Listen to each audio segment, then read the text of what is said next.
Hi there everyone, Lars back with a long overdue discussion about Dungeons & Dragons and what we can learn from our experiences with playing this amazing tabletop role-playing game. And this has all been brought to you by Camille's Harem. Not just a podcast for novice writers by novice writers, but also a YouTube channel by novice writers for novice writers, because writing is an adventure, it's more fun with friends. And today I want to talk really about why railroading just absolutely sucks. Now then, an example that I'm going to give right here, I know sounds ridiculous, sounds more like a video game, but hey, this could very easily happen within a game where maybe the Dungeon Master is just very passionate about the story that they've written. So let's say, for instance, that the party needs to cross this bridge, across this dangerous gorge filled with monsters, and there is this rough and tumble looking man who is the bridge keeper, who's got his arms crossed as wide, maybe he's a bit trollish. "No, you cannot cross this bridge,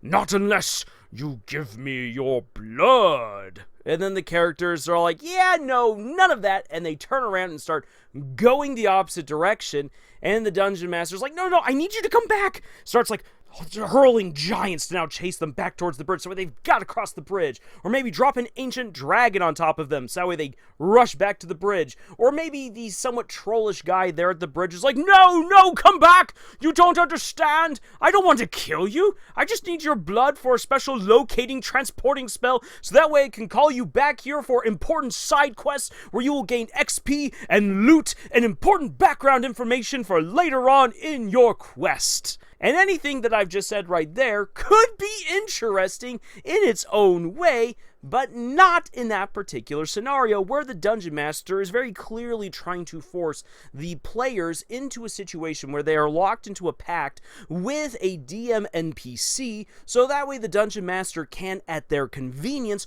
pull the party away to do other things that the Dungeon Master is so excited to have them to do. And you will love it because you're going to gain all these amazing things and all this knowledge. And don't you love the creative world I put together? Please praise me. The reason why this doesn't work is because Dungeons & Dragons is a community storytelling experience. Everyone at the table should have an equal say in what is going to happen. It is their player, it is their relationships that they are acting out there at the table, so therefore they should have a say in what's going on in the party, where they're going to do, what they're going to do. Now, that doesn't always mean that everyone is happy with what happens, and that's just part of communal storytelling. But the Dungeon Master needs to respect the autonomy and choices of the players and their characters. The Dungeon Master is there to create these amazing worlds and great quests and storylines that the players can interact with, but again, sometimes you have to throw away that entire binder's worth of amazing detail and stuff because the players just don't want to go down that particular story route. Sometimes they are more interested in the little goblin that is eating alone by themselves in the corner of an inn rather than the rich mustached guy who is offering the amazing quest. The goblin was just there for a fun little joke, like, hee, look at this goblin pretending to be a human amongst all these other humanoid creatures, ha. Sometimes you just put that on in there, and because people are like, well, that sounds interesting, of course I'm going to go talk to the goblin. Wait, no, I didn't actually have anything planned for that goblin. Ah, dang it. In that case, then, it's time to brush up on your improv skills and do something with that goblin. So that way the goblin can gently guide the party back to the character who's going to give them their important quest. Or, you know what? Let the important guy sit on his quest for another day and help the goblin go and clean up his little ramshackle house, so that way when his wife and kids move in next week from whatever little hovel they're immigrating on over from, that everything is fine, and that then there's this little happy goblin family that's been accepted into the community. I mean, not most Dungeon Masters probably won't go that particular route, and that sounds really dumb, but you know what? If that's what the players want to do, then let the players do that. And if the player's like, what, you just want us to pull some weeds? No thanks, we want to go slay a dragon. In which case, then your DM NPC can come and say, did someone say slaying a dragon? Well, aren't you lucky? I have a quest just for you.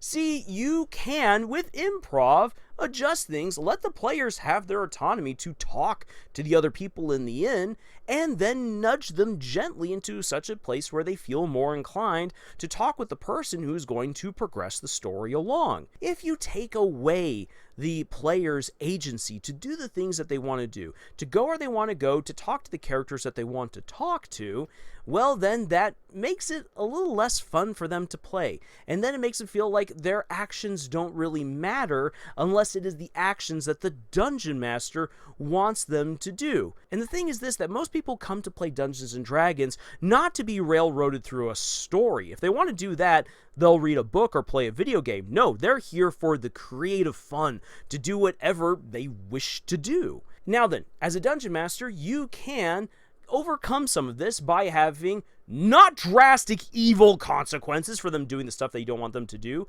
but for instance, if they have to go and save a village from being eaten by zombies, and they decide to take a week-long side quest to go and do something else, then the village is going to get devoured by zombies, unless they are very well protected and well provisioned and just can't escape, which is why they need the heroes there. But you grant them some sort of consequences for the things that they do. Again, don't make it evil. Don't try to kill the players because they didn't do what you wanted them to do. That's just sad and pathetic. Or you can be like, okay then, well, so go on, have your quest somewhere else. But just know this, you guys aren't the only ones who are active in this world. So this person's quest might be rather important.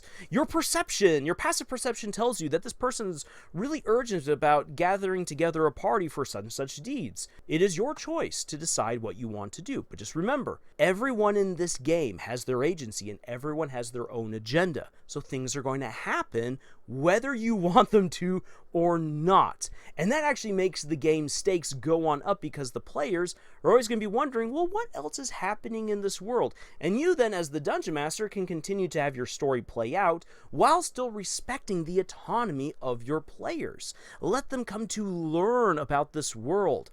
Let them have the chance to immerse themselves and come to love and enjoy everything that you've put together. You cannot force someone by railroading them to love the world that you've created. That's just not the way that it goes. And in fact, actually, if you say, well, in video games it works out, one of the reasons why it works out in video games is because either the video games are presenting fantastic relationships that you can explore with all the NPCs, or it is exactly the kind of murder hobo-y nonsense that other people want to get into, such as take the Halo games, for example. They exist for you to shoot your way through the story. And the story is told in such a way that it's fun enough that all you gotta do is just slay all the monsters and aliens on your way to wherever Master Chief's journey is going to take him. And that works out well for most other players. But the moment that you say, we're going to sit down and do Dungeons and Dragons, which people know is a communal storytelling experience, you cannot do that. Because again, everyone has their own say at the table, and you must respect that. Now then, because this is a channel about writing, what can we really learn from this? Because when you're writing your own stories, you as the author, well, you're railroading everyone to where you want them to go. And that's absolutely true. Again, the reason why people will enjoy a story where you're being railroaded from beginning to end comes down to how you develop the characters, their relationships, they need to be engaging and fun, and that the world and the plot are also gripping as well. It is a completely different game. But here's something, though, that I want you to think about. You, as the author, can still respect character autonomy within your story. So as you build up your characters, you get to know their personalities and the things that they would and wouldn't do.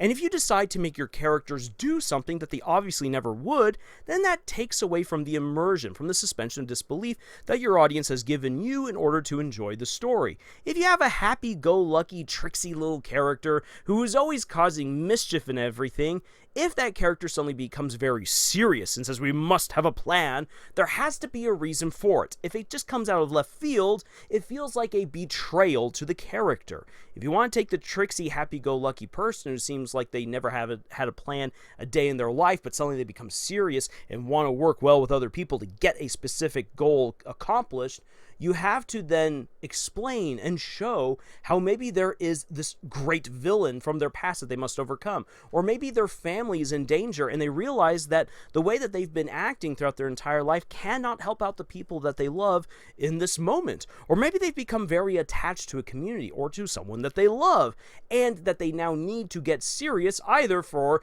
well, to propose to that person, maybe to save them from a dragon-guarded castle, or maybe they got themselves in trouble with the law and now you have to do something either to clear their name or to bust them out of prison. Stuff that you can't do when you're just la-di-da-di-da-di-dying around.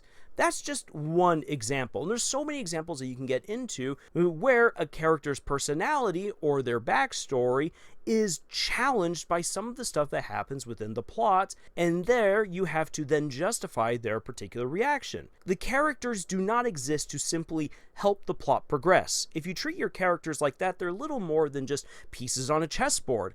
And that works out really well for people who are playing chess, not for people who are reading a story. They want to see characters come to life. They want to come to love these people and enjoy their adventures and their relationships.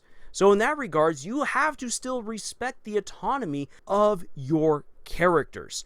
Now then, that doesn't mean lose the plot entirely. Oh no, you as the author get to again pull out those improv skills and get creative and find out reasons why the characters will now, despite their personalities and their motivations, maybe do something within the plot that kind of goes against who they are. That challenges them. And that's where you get some of the best character development, actually. So don't be afraid of letting your players have their autonomy, and don't be afraid of letting your characters have their autonomy either. It will lead to some of the most fun, explorative, and engaging moments, both within the campaign and within your story. Railroading is great when you're a train, but otherwise, it's not very fun. So, with that being said, those are my insights, my analysis, my thoughts, and critique, all based around Dungeons & Dragons, and my writing advice for you novice authors out there. And I would love to know your experiences with some railroading situations if you've been playing Dungeons & Dragons, and maybe tell me some of your difficulties with respecting character autonomy within your own stories. There's a lot of really great conversations that we can have here about that. So, with all of that being said, thank you so much for joining us on this incredible adventure that we call writing, and until the next video, y'all, tschüss.